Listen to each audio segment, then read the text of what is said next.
ایک اور چیز سمجھ لیں، آپ کا عقیدہ ہمیشہ کے لیے ستھرا ہو جائے گا۔ عقیدہ وہ نہیں ہوندا جڑا قوال دسن، جی میں مثال کے طور پہ قوال کہندا سایہ نہیں ہے گنبد خضرا کا آج بھی، ہے نا، وہ جھوٹ بول رہا ہے، وہ سایہ تو ہے،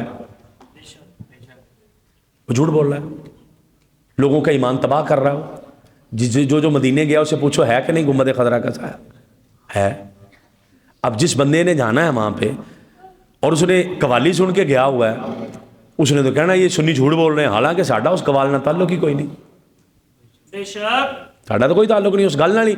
عقیدے وہ نہیں جڑے قوال دسن، عقیدے وہ نہیں جڑے نعت خان دسن، عقیدے وہ نہیں ہیں جو کوئی نقیب بتا رہا ہے، عقیدے وہ ہیں جو قرآن میں آ جائیں، مصطفیٰ کے فرمان میں آ جائیں۔ سمجھ آیا کہ نہیں آیا؟ دین وہ ہے، گنبد خضرا کا سایہ نہ ہونے کی تو حدیث ہی کوئی نہیں ہے، آقا کا سایہ نہیں تھا، یہ حدیث ہے۔ سمجھ آتی کہ نہیں آتی؟ آقا کا سایہ نہیں تھا، یہ حدیث ہے۔ گنبد خضرا والا تسی کولو پا لیا، وہ قوالا نے بہ کے پا لیا، جو راتی ذہن چاہیا اس ویلے کہتا،